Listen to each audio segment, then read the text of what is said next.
Good afternoon. Notice of a public meeting of the City Commission of the City of Brownsville pursuant to Chapter 551, Title 5 of the Texas Government Code, the Texas Open Meetings Act. Notice is hereby given that the City Commission of the City of Brownsville, Texas, in accordance with Article 5, Section 12 of the Charter of said city, will convene a regular meeting on October the 4th, 2022 at 5 p.m. in the City Commission chambers located on the second floor of the Brownsville City Hall Old Federal Building located at 1001 East Elizabeth Street, Brownsville, Texas. Members of the public who submitted a public comment form will be permitted to offer public comments as provided by the agenda and as permitted by the presiding officer during the meeting. A recording of the meeting will be made and will be available to the public in accordance with the Open Meetings Act. Mayor, it's 5 p.m. You may call the meeting to order. Roll call. We have a quorum present. Next item, invocation. Thank you. Thank you. Let's all stand for the prayer and remain standing for the pledge. Father God, we thank you for all the many blessings we're blessed with here in the city of Brownsville. Lord, help us to take a moment each day to realize how blessed we are, how truly blessed we are. When we listen to the news and look around the world, Lord, thank you for Brownsville. Lord, I ask you to lead and guide all of our leaders today. Lord, you know the beginning from the end. You know what's true and what's not. In light of that, Lord, we ask you to lead and guide our mayor and city commissioners tonight and everyone who's presenting anything for the very best for the city of Brownsville. And Lord, bring us together around those ideas, those best ideas. In the name of Jesus Christ, amen. Let's take a short moment of silence where we can all add our prayers to what has already been spoken.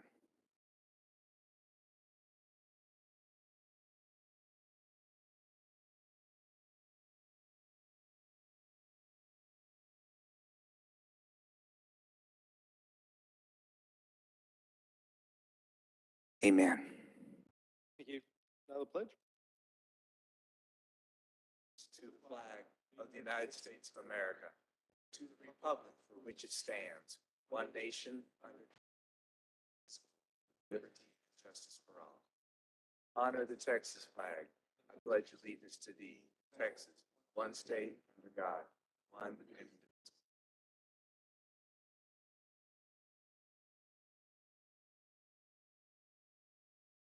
Next item, we have proclamations. First proclamation is proclamation recognizing Ms. Jocelyn Josie Medina, sponsored by Commissioner Galansky Pisanya and Commissioner Cowan. We have Josie or her family here. All right, come on up.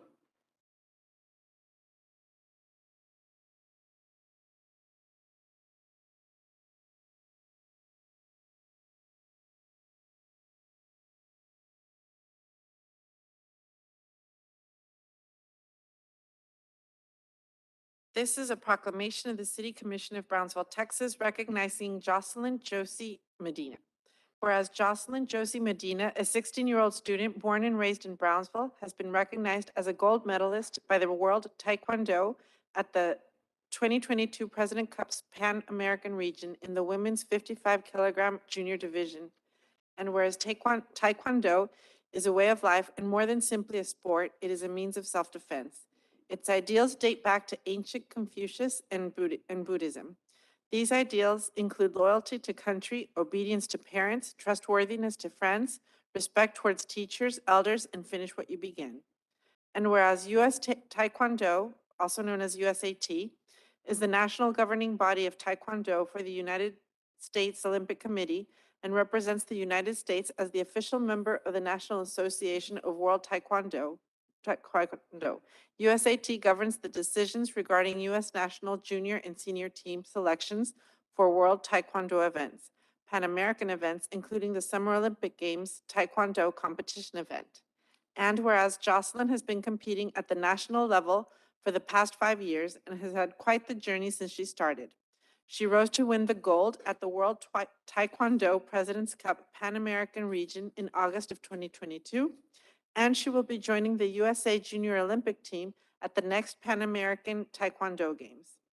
Jocelyn had previously ranked top 3 in many major tournaments, such as winning silver at the USAT Grand Prix in Tulsa, Oklahoma in July of 2022, winning bronze at the AAU National Tournament in Las Vegas, Nevada in July 2022, and then winning bronze at the USAT National Tournament in Salt Lake City, Utah in August 2022.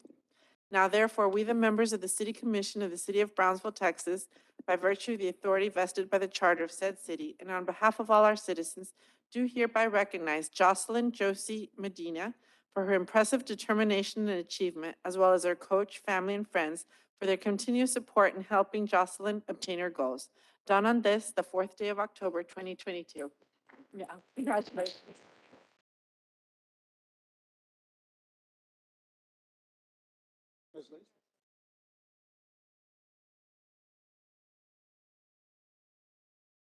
If y'all want to get a photo really quick. Do y'all want a photo?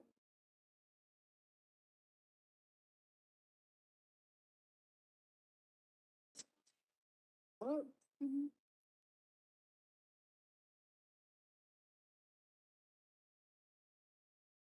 One, two, three.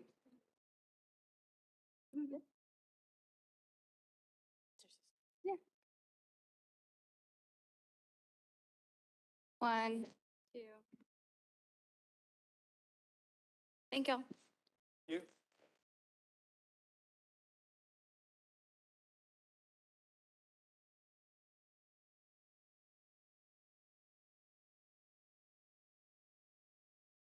Next, proclamation, we have proclamation designating October the 4th to the 10th, 2022 as Space Week in the city of Brownsville.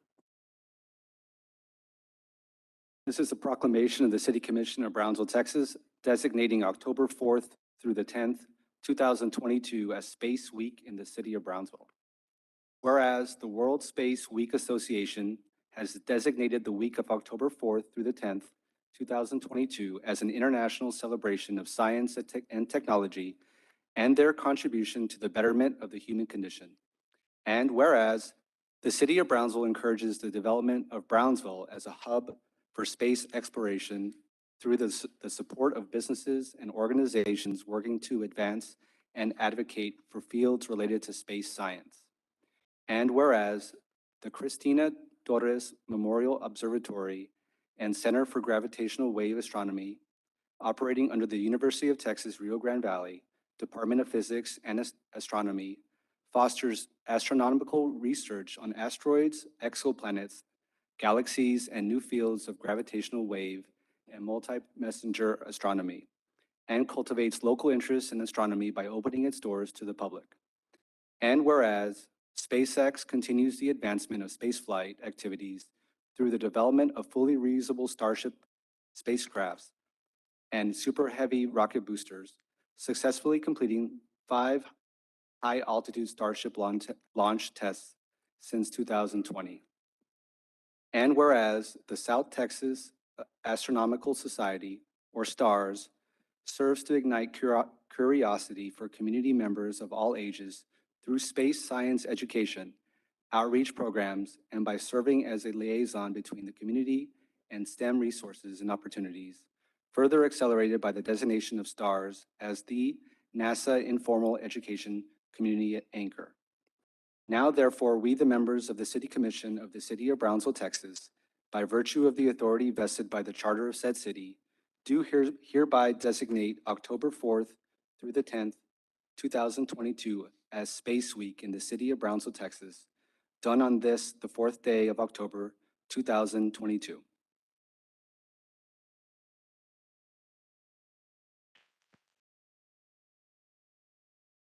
Commission, if y'all could please stand for a photo.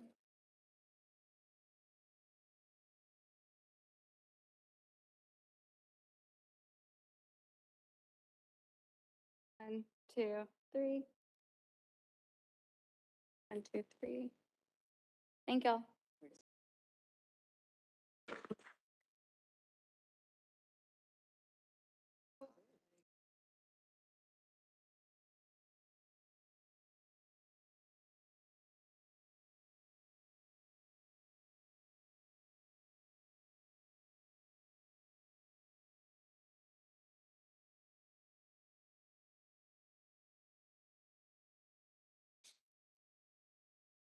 Next proclamation, we have proclamation designating the month of October 2022 as Cancer Awareness Month. Do we have anybody here that's going to receive this? Come on up.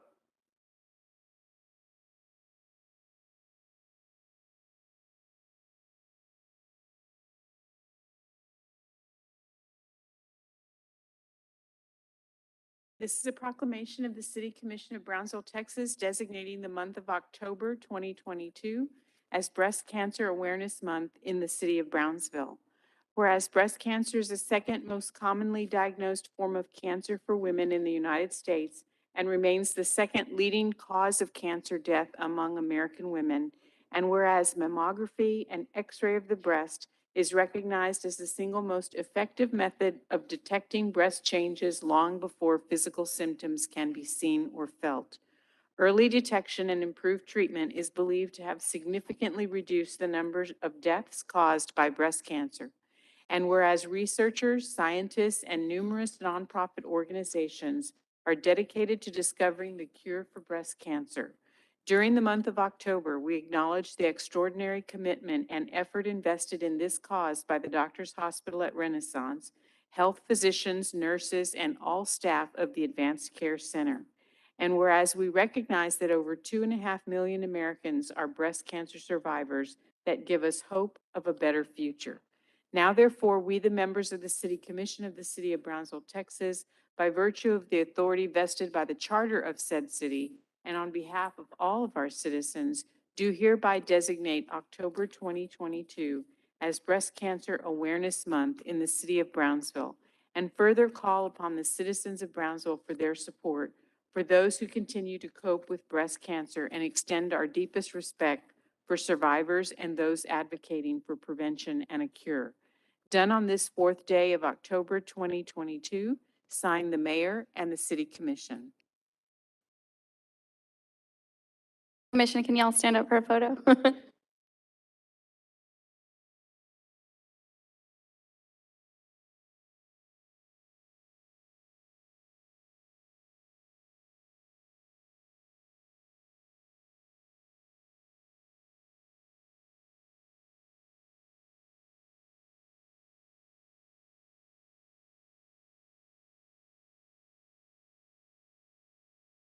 If you'd like to address the commission, please feel free.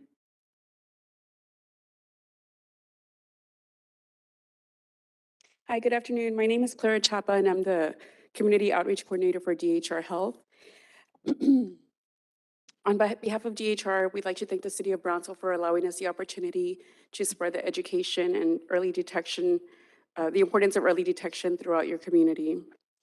We have facilities all across the valley, from Rio Grande City to Brownsville, and our state-of-the-art advanced care center is located in Annenberg, which houses over 20 specialty oncologists. This center provides all the services that one would need, so if one was diagnosed with cancer, they wouldn't have to travel outside of the valley for specialty care. And we'd like to stress that throughout the month of October, DHR Health is offering a $99 mammogram special that can be redeemed for the period of 1 year. So it's very important that women, especially if they have a family history of cancer, get screened properly. So thank you for your support. Thank you. And can you send us information on that mammogram special? Yes, please? That way definitely. we can share that. Yes, of course, I will Thank do you. that. Thank you. Next item, Quick we question. have, I'm sorry. Does Josie want to speak?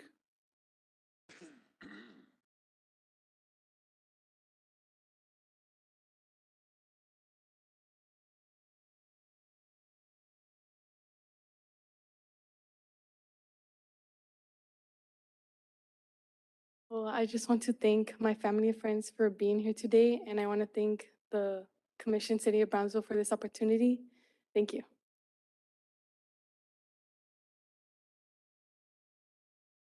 Good afternoon. My name is Dr. Rachel Ayala. I'm the principal of Brownsville Early College High School, and Josie is one of our students. I've known Josie since she was a baby with me at Hudson Elementary, so I've known her quite some time, and she's a 10th grader, and she's one of our highest performing students academically and obviously athletically. Our students are known for their academics, not necessarily their athletic ability, but she represents us really well at the world stage.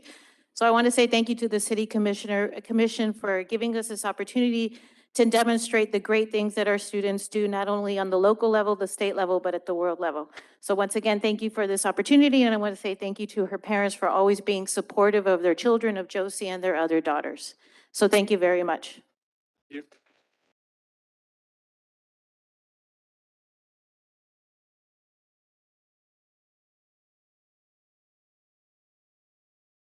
Next item, we have public comment period. We have two public comments. First public comment is Lawrence Fernandez. I don't see Gene in the audience. Is he with us virtually? No, sir. Next one, we have Roscoe Nelson Jr. Yes, sir. You'll have 3 minutes, sir.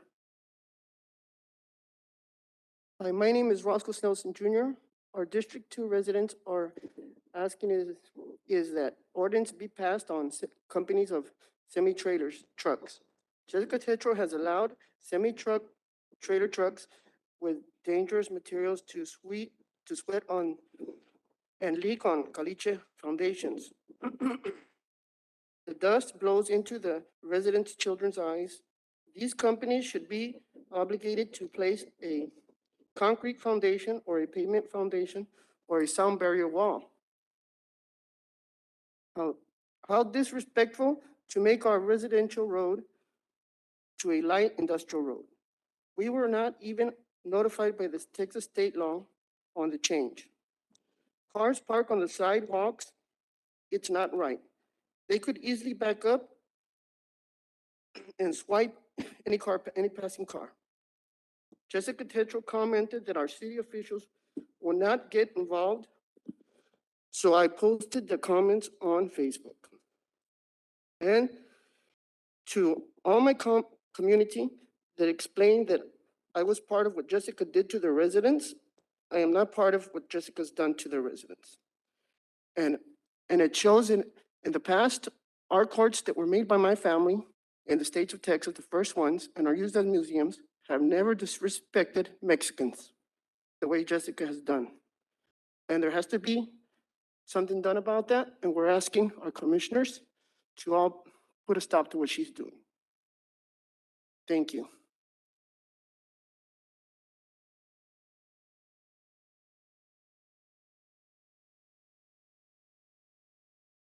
Next item, we have work sessions. Fiscal year 2023 work plan presentations. All right, what I was gonna ask is on this item, I know that there's a couple items that we wanna make sure we take up, so I was just gonna ask that we move this, to the end of the agenda. That's okay with everybody? Is that all right? All right. The next item would be consent then? Next item is consent agenda items 1 through 20. Mayor, I'd like to pull out 1B and number 16. Okay, And I would like to pull out 19 and 20. But I'll move to approve everyone except okay. 1B. Oh, hold on. All right, Commissioner Galansky, you said 19 and 20? Correct. Commissioner De Los Santos, you said what number? 1B and 16. Okay, and then I was gonna ask that, item 7, be pulled out as well because there was no backup information on that. And I would ask that that be pulled out and tabled. So, And Mayor, I have one. okay, Item number 9 was actually tabled at the last meeting, so that has to be untabled, and then, so we take number 9 out as well. okay. So then, from what I'm hearing, it sounds like I'm looking for a motion to approve, the consent agenda items with the exception of items 1B, 7, 16, 19, 9, and 20. So moved. We have a motion and a second. Those in favor? Aye. Those opposed? All right, motion passes. Now, the first one is 1B. On 1B, and this actually ties back to 9, the minutes for that meeting, first, it should be September 20th, not September 16th, as shown on the agenda, but also it shows that item passed instead of being tabled. So we need to make a correction to those minutes. Okay, with those corrections then, Commissioner, would you make a motion to approve subject to that? Move to approve. We have a motion and a second. Any discussion?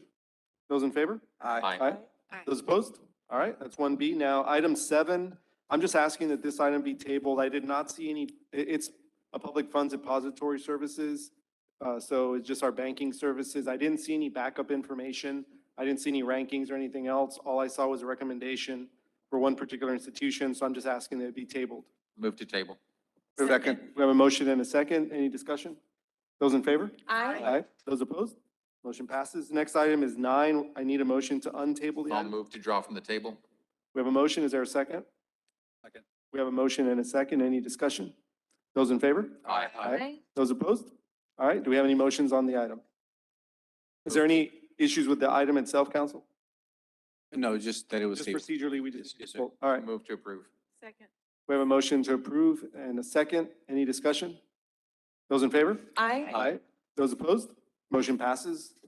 Now, item 16. On 16, I'd like to make a motion to table that as well. I've got several things that I'd like to discuss with legal, planning and redevelopment, and the Board of Adjustment before we Okay. adopt. I'll these. second that. We have a motion and a second to table. Any discussion? Those in favor? Aye. Those opposed? Motion passes. Next item, Commissioner Galansky, 19. I just want to preserve my objection, or from last time, and so for 19 and 20, I voted nay, and I would like to preserve that. Oh, So if y'all okay. So I'll move to approve 19 and 20. I'll second that. We have a motion and a second on 19 and 20. Any discussion? Those in favor? Aye. Those opposed? And nay. Okay. Item passes. Thank you. That's it on the consent agenda. Yes. Items for individual considerations. Item number 1, consideration and action on resolution number 2022-069, acknowledging and supporting the Gladys Porter Zoo Master Plan. City Manager's Office.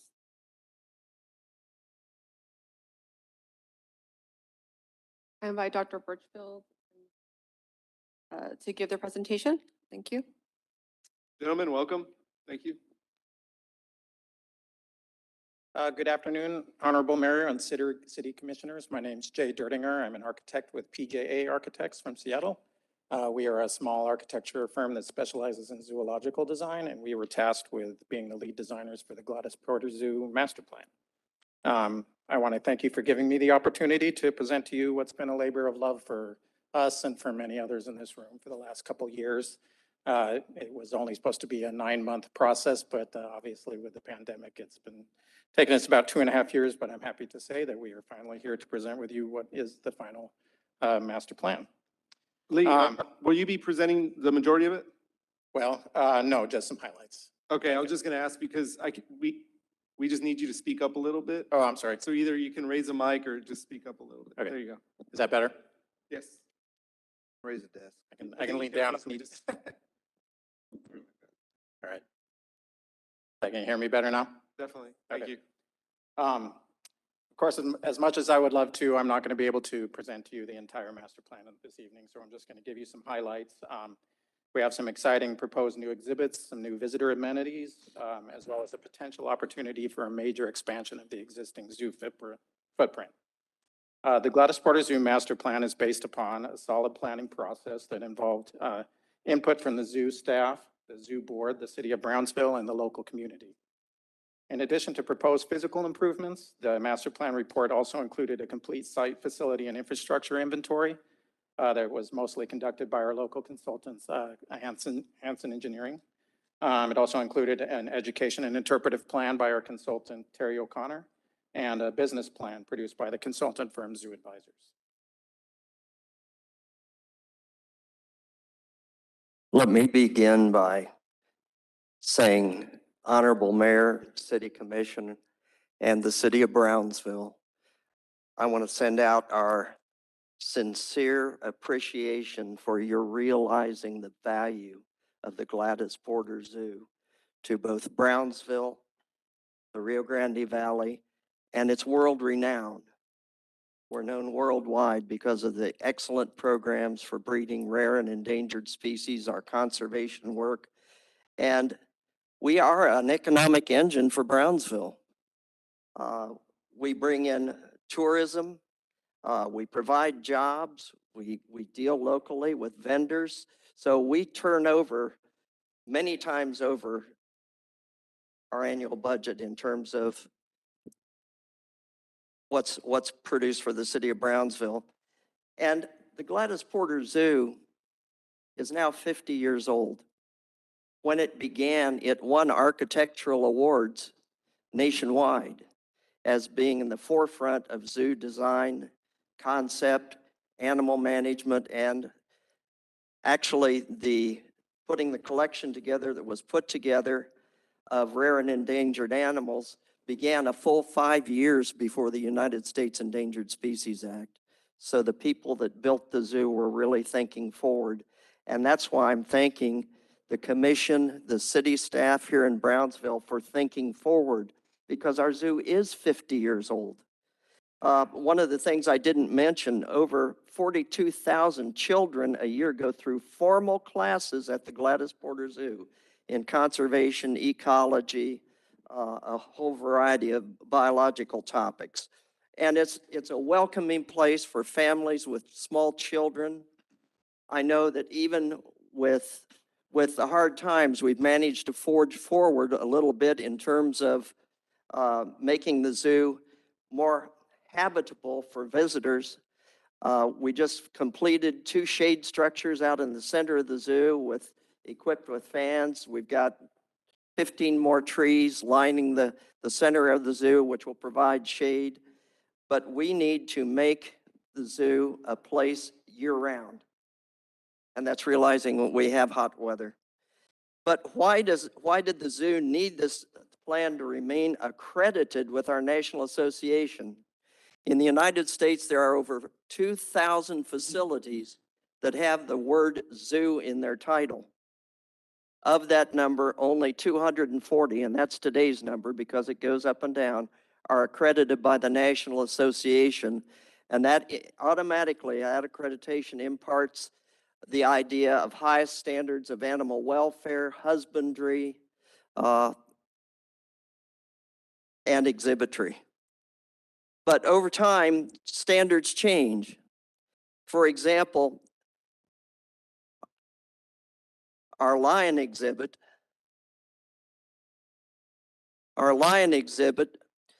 when we opened, was 950 square feet, and that used to be okay from the people from an animal welfare point of view, but today, now minimally, it's 10,000 square feet. And on their last inspection, the accreditation team put us on notice, either eliminate the lions or build them a new enclosure. So what happens if the zoo were to lose accreditation? What are the ramifications of that? Well, for one thing, if you lose accreditation, all other AZA zoos are required to remove specimens they have on breeding loan to you within a 2-year period. And that would mean if we lost accreditation, we could lose our breeding male gorilla. They also spoke about our lions, our African wild dog exhibit, our bear exhibit. So they put us on notice that we needed to be moving forward. And this master plan provides a big first step because it shows that we are moving forward and in a stepwise fashion. But another exhibit, Small World. Basically, Small World was challenged because it's too much concrete. It's actually not very attractive. And what we want to do, which we'll discuss later, is change that concept dramatically.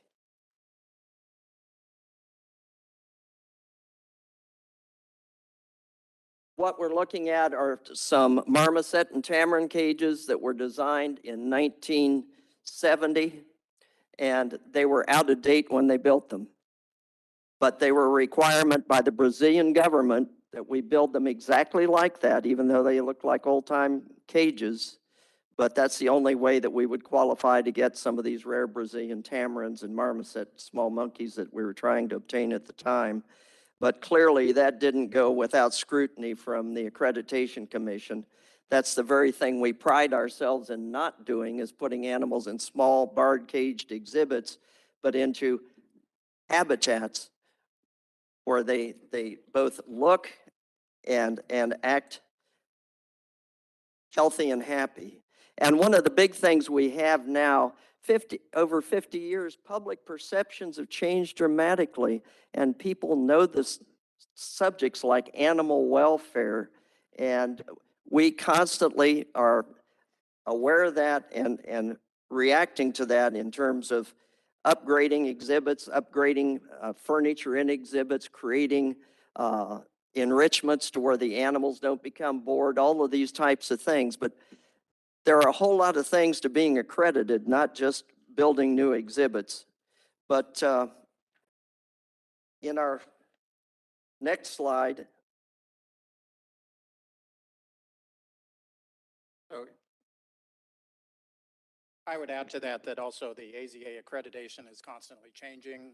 You saw the image of the lion exhibit earlier. You know, that would have been acceptable 20 some odd years ago. What is acceptable now for a lion exhibit is about, I don't know, what'd you say, five times that size at least. So that's one of the things that we looked at when we were going through the master plan. The plan that you see up on here is the final rendered master plan after many iterations of improvements that we recommend for inside the existing zoo footprint. This doesn't show the potential expansion that I mentioned earlier. We'll get to that in a later slide here, but all of the areas that are in brighter green, if you can see that on the plan up there, are areas within the zoo that we consider areas of opportunity. These are areas that we identified that are either available for development, in need of upgrades, inappropriately sized for the species, or in some cases they were put on notice by AZA as need of an upgrade. I can't, in interest of time, go through every single one of these improvements that we had in the master plan, so I'm just going to highlight a few for you today, including a new lion exhibit, which we'll show you in a minute here, the renovation of the reimagining of Small World, a renovated event center, a renovated event center, and my personal favorite, a new zip line attraction, which will bring people up above the Arisaka for a new revenue building experience in the zoo. And then finally, we prioritized the major improvements into a phasing plan and provided a rough order of magnitude cost to implement the plan that you can see on the left of this slide. Each phase will develop new exhibits and an orderly progression in order to continue to grow attendance, increase revenue, and encourage return visitation on a regular basis. yeah, Jay, the zip line is really going to be exciting because it's going to take people 150 feet in the air. They're going to travel 750 feet over the flamingos, gorillas, Risaka, and orangutans and end up by the crocodiles, hopefully. Yeah, and they're doing that at 35 miles an hour. But one of the amazing things about it is the fact that you'll be able to see all of downtown Brownsville from that vantage point. So it's something you won't see anywhere else. And as PJA pointed out, this will help to attract a demographic that historically hasn't heavily come to the zoo, being teens and younger people that will definitely come for the zip line. And I would just like to add to that we also think that this will attract what we call non-intenders. These are people who wouldn't normally find themselves at the zoo, but they might hear from social media or from their friends or whatever about the zip line attraction, and they might decide to go and have a go. I also like to point out that one of our clients, the Nashville Zoo, put one of these in several years ago. It was so successful, it paid for itself just in 1 year of operation. And then a couple years later, they put in another one tandem to it just to meet the demand that it had. So these are very popular. They're put in institutions all over the place, and I think they'll be a great new asset for the zoo. What you're looking at on the screen right now is what historically was our elephant exhibit, but about 2 accreditation inspections ago, or longer than that, 3, AZA said that we don't have enough space for a herd of African elephants. in terms of what's state of the art and what's expected in terms of animal welfare and exercise and recreation for the animals. But so we actually lost our elephants to the accreditation process. And that's what we're trying to avoid with many of these other charismatic animals. The exhibit, as you can see, is kind of a monolith of concrete. What we envision there, I'll let Jay describe it. Sure, we can go to the next slide. So as you saw from the previous slide, it's a pretty bleak exhibit. It also happens to occur halfway through the visitor's journey around the zoo and is really not a very good destination point for the zoo. So what we wanted to create was a destination point.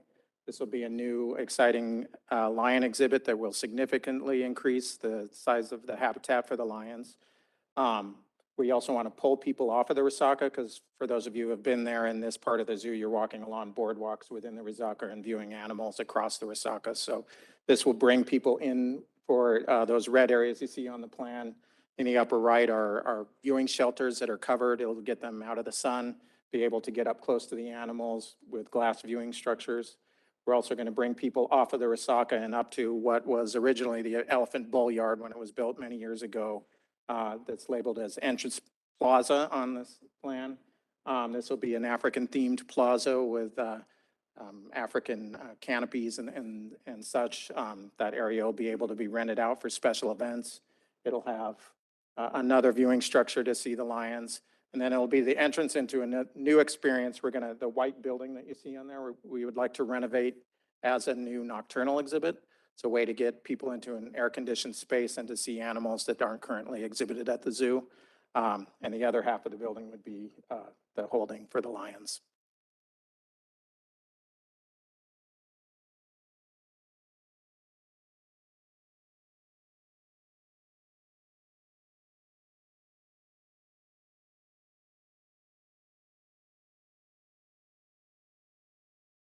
Okay, for those of you that saw the early slides of Small World, you could see it needs help. And our concept, our new concept for Small World is a destination for families with children, particularly those with special needs, but it'll be for all children. But we want to create a place that's so special that it's going to draw visitors from all over the state and perhaps farther, because we want to provide a unique facility that won't be found anywhere else. And we've met with focus groups, with parents with special needs kids. We've met with providers. And early on in the process, I went to Morgan's Wonderland in San Antonio, which was built specifically because the owner's child was special needs, and he was so tired of her not being able to participate in playgrounds and parks.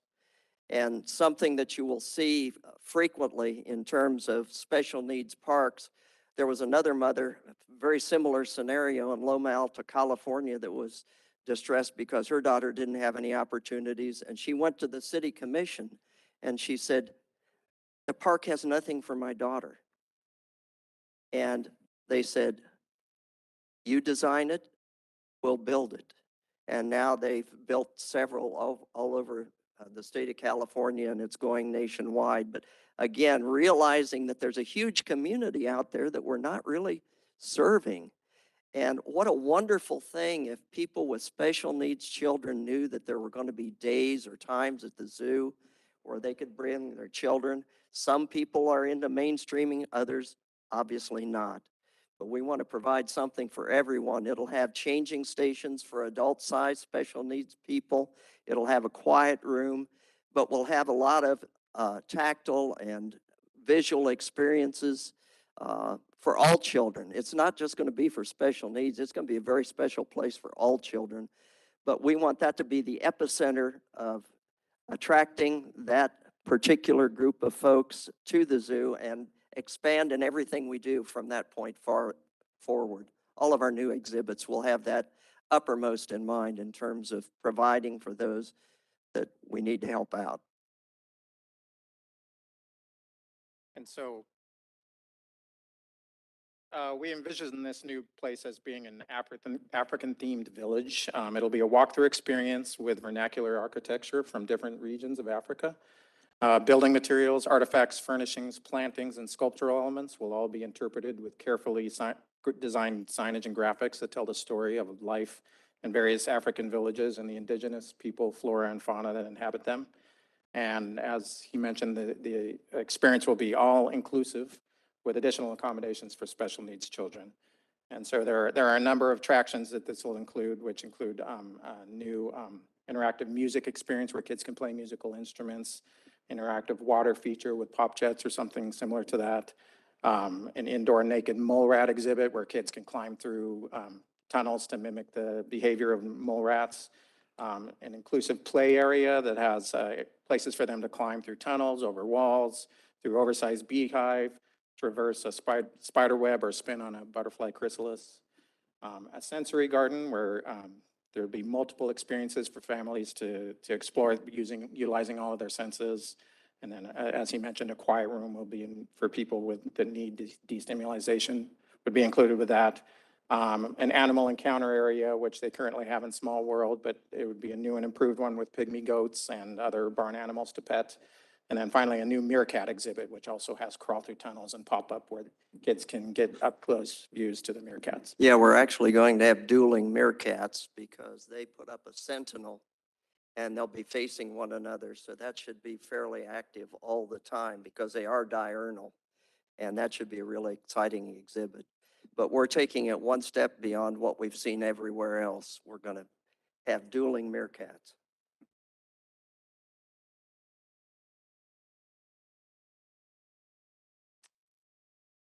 So the master plan proposes a renovation of the existing event center. For those of you who have been to the zoo and seen this facility, it's a large rental facility in the middle of the zoo. It's basically just a concrete box. There's no windows. It's in need of an upgrade, mostly a cosmetic upgrade. There might be some structural issues with it that need to be addressed, but we were looking at this as an opportunity to enhance it as a rental space, and so we're proposing some major improvements to it. One of it is that it backs right up to the existing tiger exhibit, so we saw an opportunity to add some big picture windows directly into the tiger exhibit, which will make it more enticing for people to rent. Also bringing in some natural light into the box. We're exposing an expansion of the catering kitchen to increase the capacity for catering events. And then also, we are proposing a new large 1,600 square foot pavilion, which is, you can see in the rendering on here, which would be a thatched wood structure that people access via an ADA accessible boardwalk from the event center or also from the public pathway. And the idea here is that it could be added on to increase the capacity for rentals. So it could be rented in tandem with the event center, or it could be rented by itself. So it increases the capabilities for different types of rentals for the zoo. And then on the days when it's not rented, the general public can get up there and get views. And this area of the zoo, which is sort of a hidden spot, nobody actually can see this, where this location is located from a public viewing point, will now offer new great views into the Kudo, the adjacent lemur exhibit, the Bontebok, and the tiger exhibit, all from this one new location.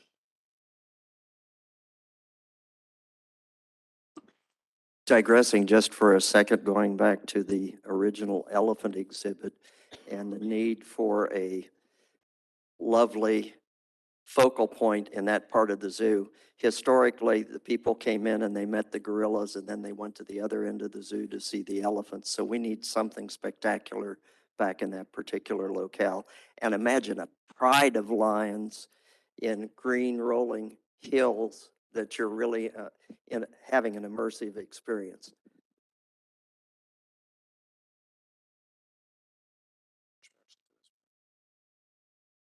Go ahead. All right, so now we're on to what we're proposing as an opportunity for expansion of the existing footprint. As we all know, the zoo is currently landlocked. There aren't any good areas for expansion, but this possible opportunity has arisen. The zoo's been working by way of a subcommittee with BISD for the opportunity for the possibility to expand into a neighboring property. And PJA was asked to look at what this expansion could look like. So this rendering here is the final iteration after many different iterations, but what we're proposing are some new attractions, not just zoo attractions, but things that would be amenities for the city of Brownsville and for the Midi Cultural District. So on the plan here, you'll see what is in the large gray swatch, a new 4-story, 1,000-car parking structure that would accommodate the zoo, Resaca Retail, and the Midi Cultural District patrons. A new entry complex for the zoo. We'd be moving the new entry to this side and adding ticketing, administration offices, conference rooms, retail and dining, all at the new zoo entry. And then a new boardwalk along the adjacent Resaca there. There would be a new entertainment district with retail and dining and opportunities all along the Resaca and a boardwalk along the Resaca. And then a large new African savanna exhibit showcasing giraffe and other African ungulate species. That's what's the lighter green swatch on this plan. There's also going to be a new cheetah exhibit adjacent to that with a long run for the cheetahs. And then a new African tropical zone, which would showcase gorilla. So gorillas would move to this location. And it would be greatly expand the gorilla habitats, allowing them to do it, at least 2 family groups and possibly even a bachelor group. Did you want to chime in? Yeah, absolutely. Gorillas have always been one of our focal points and proudest accomplishments, beginning clear back when Gladys and Dr. Thomas helped design the zoo. But we're actually in danger if we don't get accreditation of losing our breeding opportunities with gorillas. And as we started working on fleshing out this master plan, we realized very quickly, where can we expand to? How can we expand? How can we possibly do some of the things that are going to happen in the next few years in terms of accreditation standards? And that's what Jay said, that we have a subcommittee with VISD, the City of Brownsville, the Zoo Board, et cetera, to try and flesh out the possibilities to try and make this a reality. And the last but not least amenity that I'd like to propose to you that for this expansion is a new 125-room hotel. So it'd be a themed hotel right up adjacent to the African Savanna exhibit, offering views from that side of the hotel into the African Savanna. Would also include a swimming pool with an infinity edge right up against the swimming hole for the animals, so that people in the swimming pool can have a view of animals, particularly in the evenings. It'll be very nice. The images that you see up here are some of the renderings that we put together, envisioning what this all could look like. The upper left one shows a view of the new African Savanna exhibit from the vantage point of hovering above the hotel. You can see that the hotel we proposed could have a roof deck, which would have a view over the African Savanna. Yes, and one of the really exciting things about this whole concept is the fact that you'll be up close and personal with the animals. That's number one. But number two, I have a friend who was a former director of the Houston Zoo who opened a Giraffe Manor, just a duplex. And he has a giraffe barn attached to the duplex. He charges $1,250 a night, minimum 2 nights, and he's booked for the next 3 years. So if we can design a themed hotel that's going to attract yet another demographic, those people that want a very special experience and have the wherewithal to provide that. Yeah, so we believe this hotel would be would make the Gladys Porter Zoo a destination and the Midi Cultural District a destination attraction for prolonged visitors, for out-of-town guests, and to boost attendance for all of the Midi Cultural District attractions.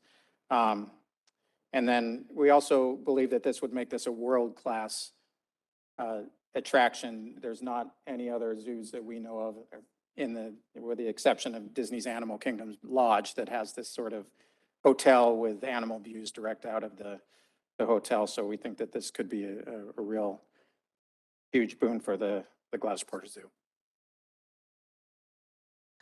And again, as you see this expanded attraction and opportunity, making that 6th and 7th Street corridor a destination, that also moves those people downtown.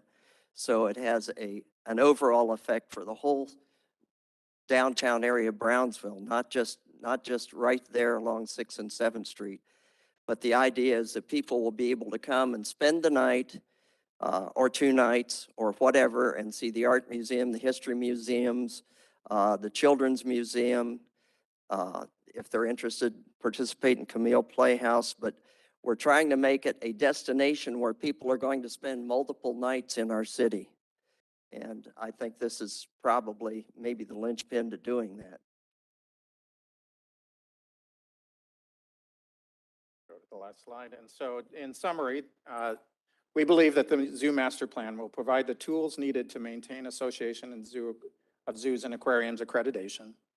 We'll upgrade a 50-year-old aging facility. We'll propose new exhibits, new unique revenue-generating experiences, visitor amenities, and relocated, improved, and expanded animal care facilities. It will provide an opportunity for expansion is key to long-term sustainability for the zoo as a public community asset.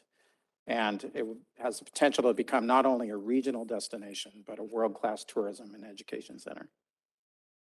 And thank you for your time. And again, thanks, Mr. Mayor, City Commission, Brownsville staff for all the hard work that you've put into this and making it possible. The City of Brownsville made this master plan possible. So thank you very much for realizing the value of your Gladys Porter Zoo to this community and the world at large. Thank you so much. Thanks, Pat. Thank you.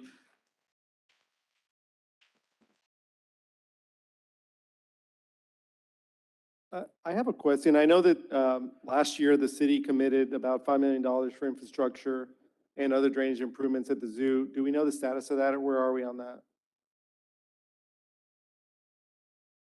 It might not be a zoo answer, it might be a city answer. Toto? I know it's an appendix to the master plan itself, but go ahead. Okay, so as part of the ARP money, Right. they're currently under design for the sanitary sewer improvements. There are 60% drawings were submitted last week and they were reviewed by the zoo staff. That's where we're at on that project currently. Okay. But that's moving forward at least, though. I just want to make sure. Correct. All right. Well, I know over the last 50 years, there's been 2 constants in Brownsville. One's the Gladys Porter Zoo, and the other one is that Dr. Birchfield's been at the Gladys Porter Zoo for 50 years as well.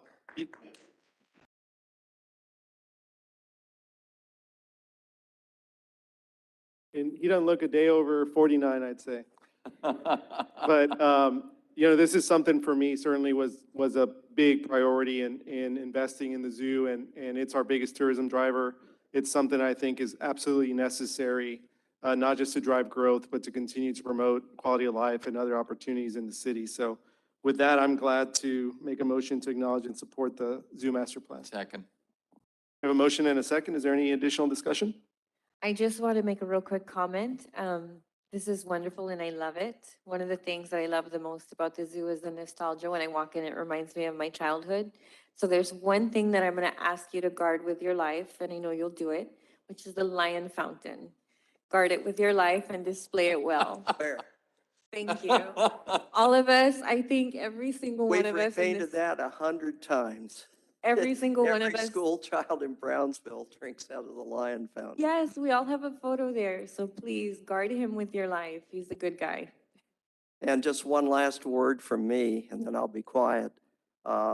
I had the privilege and opportunity to be here before the zoo opened, a full year while it was still under construction. So for me to be here today and see the rebirth and the reinvigoration of Gladys Porter Zoo is a real emotional experience. And I'm on my 3rd cohort of colleagues. The guys that hired me have been dead for years, and then everybody else in my cohort's retired. So I'm working with my 3rd cohort of zoo biologists, and I love it. I love it, and as long as I can help, I'm there for the zoo. Thank you, Dr. Dr. Birchfield, do you want to announce Zufari for the way that people can contribute?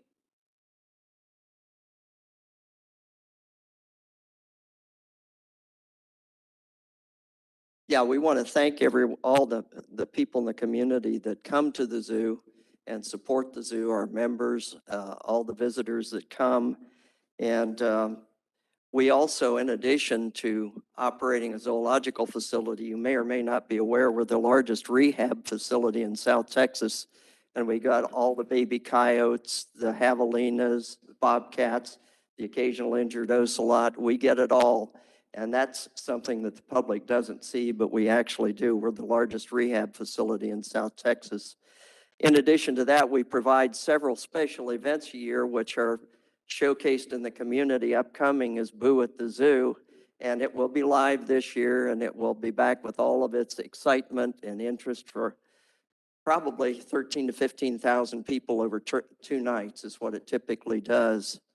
But our upcoming event, Zoofari, this year will be very special. We're Trudy or Susan, please. I'm going to ask Susan, my board president, to talk a little bit about upcoming Zoofari. Well, thank you, Mayor and Commissioners, and thank you so much for all you've done for the zoo. We are so appreciative, and this is just a dream for the zoo. And we have our Zoofari, which is coming up this Saturday, October 8th, and our theme is Roaring into the Future, because that's what we see the Gladys Porter Zoo doing in Brownsville as we roar forward with all the new exciting exhibits and all the exciting things that are to come. Thank you. Thank you. And thank you all. Thank you. So I'm sorry, Pat, I got to correct my statement. 51 years or maybe 52 then, right? The goal is another 50, so I hope you have a few left in. All right, so we're still in discussion. Is there any additional discussion? Just take care of that lion fountain. What would be the next step to create a capital campaign, or? Well, we where- saw some of the fiscal notes on there, Commissioner, so that's going to be the next target is how to figure out how to get there, and then also see if there's any opportunities for any partnerships with any other private entities regarding the development on the other side. We have a little bit of work to do, obviously, with the BISD, so let's continue to put a little bit of reminders on them. Y'all that are out there, the zoo board, continue to talk to our BISD officials as well. That's a big deal for us too, and certainly we're gonna need to get to the money part of it. But I think we saw that there's certainly some big opportunities on the current footprint. I think we need to focus on that short term while we work on the other part long term. So, any additional discussion? Those in favor? Aye. Aye. Those opposed? Motion passes. Thank you.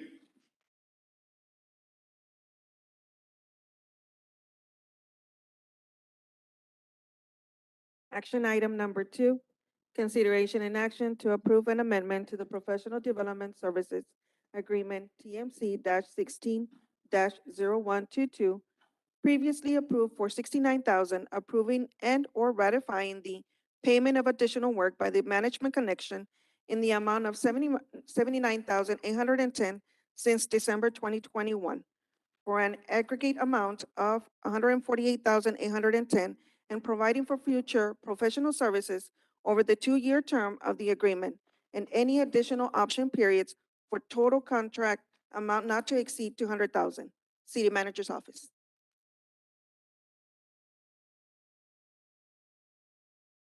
Good evening, Honorable Mayor and City Commissioners. Tonight, we bring before you the amendment to the Professional Services Agreement. This is with TMC, the Management Connection.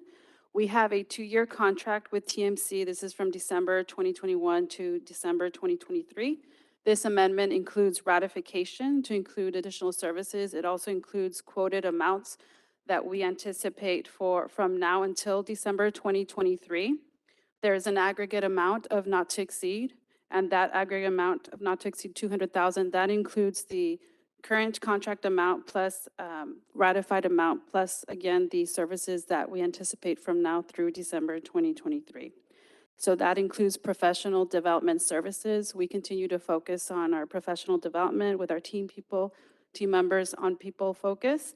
And so just to provide here what that includes, it's professional development services for effective motivational leadership Those are sessions that include materials and sessions that include, for example, emotional intelligence, conflict management, those type of sessions with our leadership team, strategic planning process, cohesive leadership team process. And it also includes services when we go through the hiring process with candidates. We use reports that are called DISC. Those are 4D personality reports and assessments. And we go through facilitated analysis through that and leadership goal setting. So it also includes through the process of hiring. This also includes, for example, we had an executive director retreat a couple of weeks ago, which is very well received. So it's really important to have cohesiveness. If culture and putting people first is an important part of our leadership as a city and directors, it's very important. These are the mechanisms by which we reinforce it. The management connection only works with certain cities in Texas, I would say, that really believe in culture and organizational development and, putting our employees and making sure that, they're the right fit for our organization. The DISC analysis helps us understand personality traits of the people that we're considering hiring, the candidates, to see how to better relate to one another. It's considered 25% of an interview process, but as we bring in candidates, we want to see certain traits that really align with our culture and, and our values of communication, participation, innovation, and trust. So, many of these professional services are those types of services that reinforce the type of organization that we aspire to be. Thank you. So then, if I understand it, the original amount that the commission approved was 69,000, and that was in December 2021, so less than a year ago. But in that time frame, it went from 69. Then there was an additional amount that's been spent, which we have not approved yet, but it's been done, so it's owed for 79,810. So the total amount right now is 148,810, and you're asking us to allocate 200, so you A not to basically are exceed. asking for an additional 51? Is that right? Mayor, the contracted amount is 69,000. There's a quoted amount of 32,000. That's part of the ratified amount that services have not been conducted yet. But there is an amount of the 47,810 of services that have been done. And those consist mostly of the hiring process, and then 50,000 for the rates that we estimate from now to December 2023. So it's about 50,000. But that additional 50,000, it's already been, you've already used those services, so that individual or this company is expecting payment, right? But why wasn't that brought to us previous to it being spent?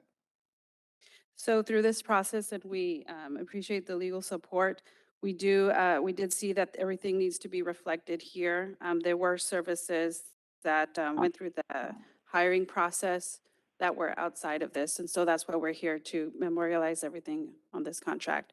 It was less than 50,000. It's about 47,810. So what happened, Mayor, is that the question is, there was services rendered under the city manager's office that were leadership and executive style type of leadership, and there were line items associated with DISC assessments and candidate assessments that were handled by the ODHR department. And so when we brought it together, then we understand we need to be ratifying those singular DISC assessments that we had not been. And so that's why we're coming to you to kind of clean that up and also be able to have, additional leadership until December of 2023. My question though was, the services have been rendered, they're expecting payment, but why is it being done with us after the fact and not prior to those services being rendered? And I'm not blaming you because I'm sure that this probably happened before you were our interim. Yeah. But I'm just saying, like, is there a reason? Yeah, I think they were just individual POs. It was an oversight, Mayor. There were individual POs ordered per DISC Department. analysis, but when you get the cumulative, then you realize the cumulative is too much, and we caught it in purchasing, and now we're coming back to you to ratify that. Yes, there are individuals throughout the departments. Okay. Any additional questions from the commission? I've got concerns about this. First and foremost, we're in the business of hiring people. We've got so many vacancies. We're going to need to be onboarding folks. Are we not capable of hiring without a consultant being part of that process? Why is it we're having to engage somebody every single time we're onboarding somebody to high level of management? Why is that not something we're able to do in-house? And Commissioner, that's a great observation. I think with director positions, because you have candidates from all over the state and some people that I think it's part of the process that we want. It's like 25% of what we're doing. We will eventually phase it out. I would say that we see that it does provide a value when we're looking at, it helps us also engage interview questions. And this is more for director level positions. Because those, I mean, some departments really supervise up to 400 employees, 200 employees. So we really want to make, that's part of the process. Another part of the process is that they present a presentation before our directors on culture, on people. They define what they see their department or the organization to be in terms of, so it's part of the process. We do see that it adds value to the whole process. But it's like everything, we believe that in a couple of years, we'll be able to possibly phase it out, but as long as it provides value, I think we should maintain it. And I see value in assessing candidates with regard to these things. My question is, why is it that we need an outsider to conduct those evaluations? Why aren't we doing that in-house yet?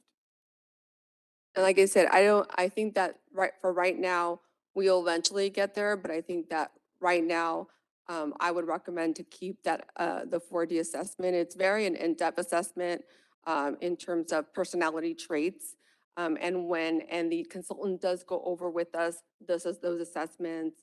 They're right on. I mean, and they help us guide some of the questions where we can, sometimes you don't know with a candidate, as you know, unless you meet with them many times, it's very hard to really gauge, if they're being sincere sometimes in the interview. So like I said, it just helps us gauge, with certain strong personality traits to ensure that they really meet with our culture and they treat our employees correctly. I mean, that's an important part of whoever we hire. And through those assessments, we're learning through the insight analysis on within, like, for example, the desk report, okay, this is the D, this is the analysis, this is what it means, this is how it would complement. So we are learning along the way. There's already professional development services that the team that we're doing in-house, that's Leading with Purpose program is one of those examples. And it started with a train the trainer, right? With a trainer and teaching our own employees and then taking that on with the other additional leadership programs. So we have for frontline employees, we're using LeaderGov. It is, they created and then they specify if it's for public safety. We had Mac Tristan here who provided leadership courses for our public safety. So we tried to also bring in speakers and also leadership training specialized in that sector. So for public safety, we'll bring in a leadership to complement what we already have. So we may use LeaderGov to do kind of a baseline emotional intelligence, conflict management, but then we'll add a speaker or what have you to also be more specialized for that department. So I think that adds value. So you'll have a baseline, but what is that specialization that'll add value and really meaning to those conversations? If not, it's just training to have training. We really want to affect change. It's one component, so we are already doing it with the other components, as Ms. Helen mentioned. So were you done? We got more, but go ahead. So I just wanted to make my comments in that I think the real value of this is the professional service development and leadership skills that you're talking about. I've been here long enough to know a time when that was not valued and it was not done. And I've seen the difference in now that it is being done. And I think that it is even more valuable than the search criteria. But I do hope that if you do and when you do decide to phase it out, you don't lose that leadership and professional development portion, because that is very, very important to the future of the city. Thank you. And we did initially a couple of years ago when we looked at how much money was invested in professional development. It was less than 1%. It was about 0.15% of payroll.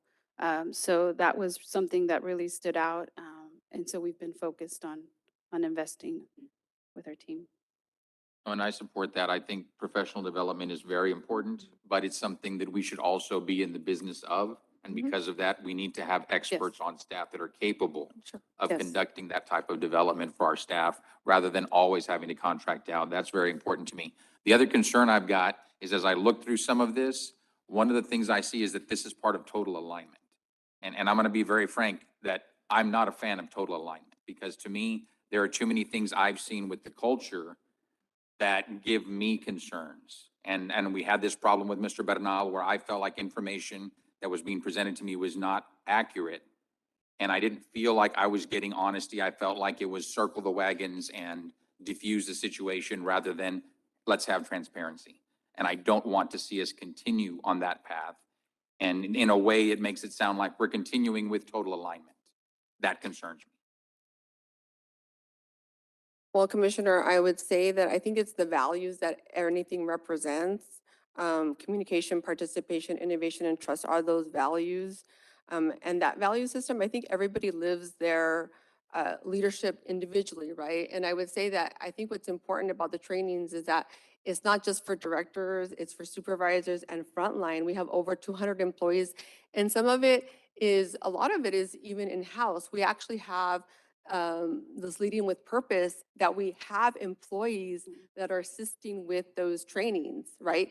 Talk about training and providing them. We've just approved a recent stipend for those employees, because there's a lot of testimonials about them helping others, saying, we've changed as an organization. We've changed, we've evolved, right? Can we be better? Absolutely. We're not perfect, but that's why we call it a journey. It's a marathon, not a sprint, right? Because there's lots of us are changing mindset, and that taking away all that fear that there was before, that they can. We're not perfect.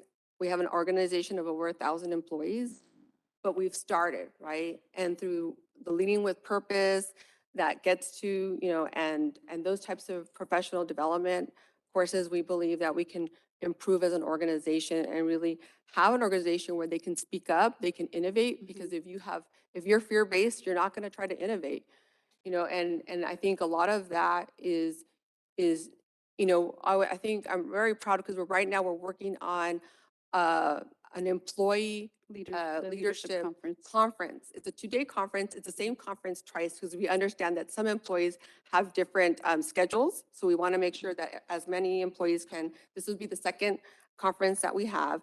And we asked at the last town hall meeting, if anybody wants to participate and be part of the committee that forms the employee conference, please participate, right? And so we've already gotten employees that want to be part of that conference. And also surveying, right? What can we do better? We surveyed them the first conference.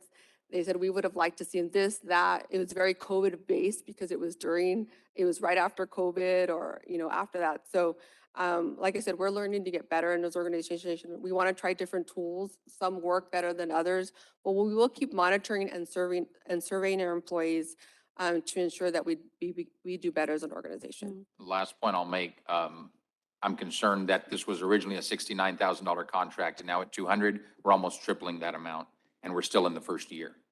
So I expect that we're going to stick to that amount if it's approved tonight and not exceed it. Not be coming back in 6 months saying we need more money. Yes, sir. Yes, agreed. And like Helen said, we're not perfect, but we're working there. We're proud about the Employee Leadership Conference. That example, we did it all on our own, and that was our very first one. And we were able to reach all of the employees here within our city. Those I'm a fan of. So I'm going to advocate or hope, and I won't be here forever, but I will advocate for never having all of these trainings be in-house, because that's inbreeding.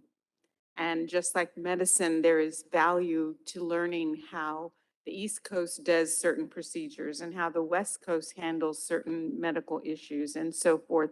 And so to be well-rounded and really encourage innovation, you need that broad view of, in my case, science, in your case, city government, to be able to move and change and innovate and think outside of the box. So I hope you never go to professional development that's entirely in-house. I think I think what Commissioner is saying is right. I just think we got to learn how to budget then. If we're saying it's going to be $60,000 and we're at 140 in 10 months, well, we did something wrong. And I think that's what we have to fix. And a portion of it, the expected expenses, it's included in our budget, our new budget, which is this fiscal year.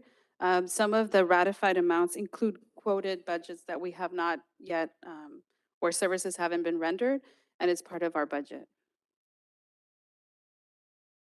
I'd just like to add a comment, being on the audit and oversight committee, I've been involved in 2 hiring processes, one without this, professional services support and one with, and I think I could see the value that this company provides. And it provides a different dimension to the candidate pool and allows us to make better decisions. I think if we had had it on the first round, we would have likely made a better choice. And so I just think I don't think you see the cost of making the wrong hire here, right? And I think that's way more than this contract. But like Commissioner De Los Santos says, moving towards doing as much as we can in-house, especially with the hiring process, I think that adds value to our HR department, and I encourage that.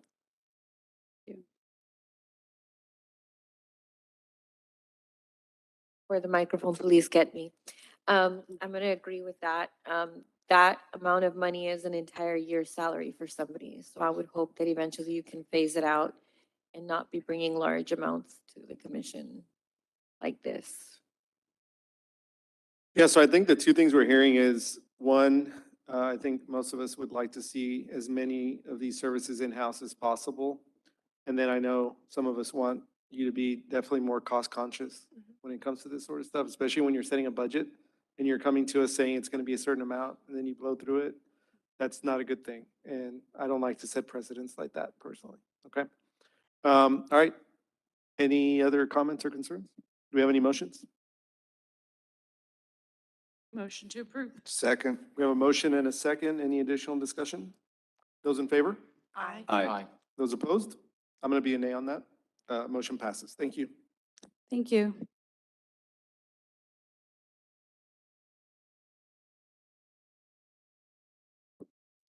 Next item, we have board appointments.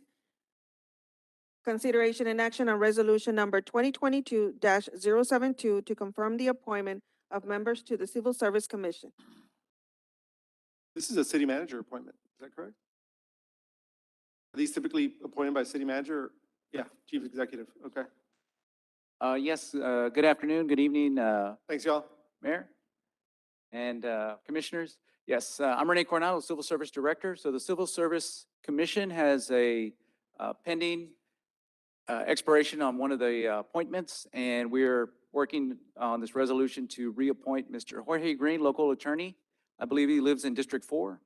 And I believe the city manager approved his request or recommendation for a reappointment, and we're bringing it before the commission today. Is that something we ratify though? Because I've always understood this. I don't think this has ever come up. Y'all correct me if has it? Okay. Because I didn't know that the commission ratified this. I thought it was just an appointment by the city manager. So if we need to ratify it, then, I'll move to approve. Second. hold on though. I'm not seeing, the term already expired. So has the reappointment been made by the chief executive that we need to ratify? Yes, sir. The appointment has been brought to the interim city manager, and she has agreed, and that's why we're bringing it before the commission today. Okay, Yes, sir. very good. Mhm. We did have a motion, I believe? Yes. We had a motion and a second. Any discussion? Those in favor? Aye. Aye. Those opposed? Motion passes. Thank you. Thank you, sir. Have a good evening. Thank you. Motion to move to executive session. Are we doing work session before executive session after. or after? Okay. Next item is executive session. Mayor, would you like to make a motion? We did have a motion And a second. and a second. Those in favor? Aye. Aye. Those opposed? Okay, we'll recess to executive session. Thank you. 6:19. The following items will be discussed during executive session.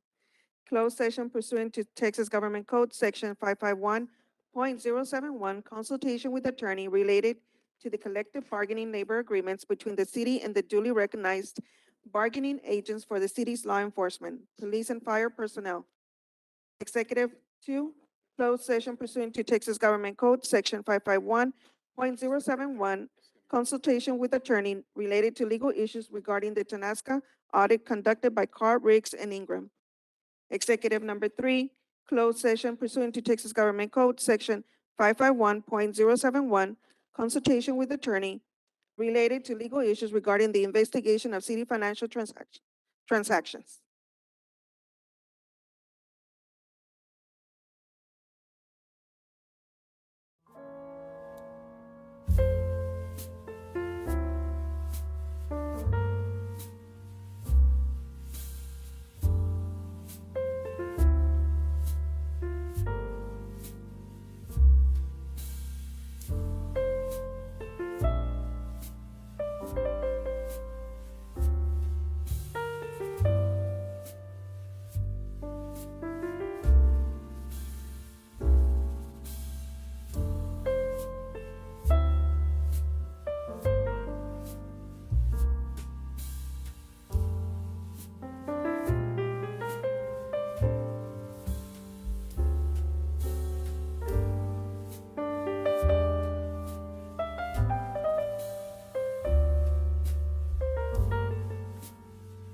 Mayor?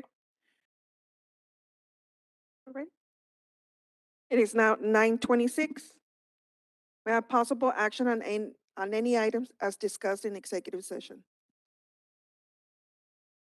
Item number one, consideration and action, if any, related to the collective bargaining labor agreements between the city and the duly recognized bargaining agents for the city's law enforcement, police, and fire personnel.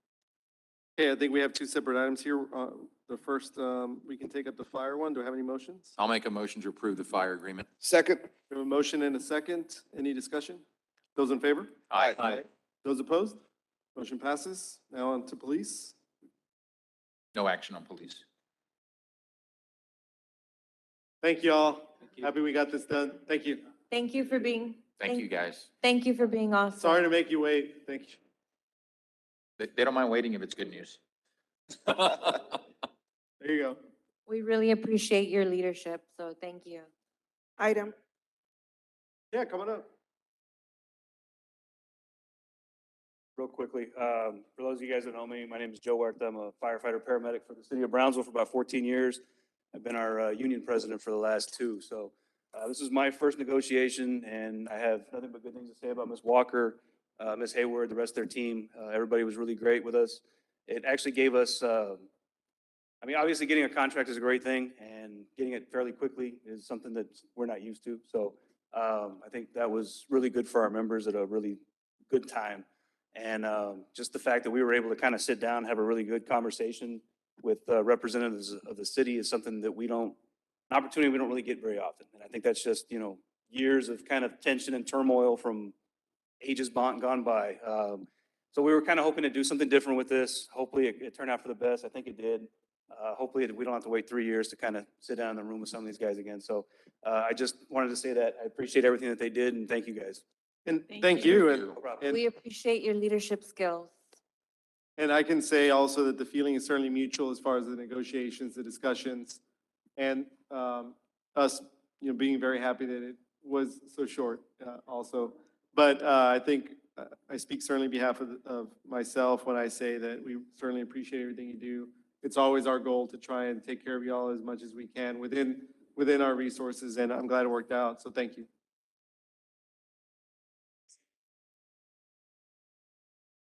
item number two, Um, consider, Oh, on the police? No action. There's no action?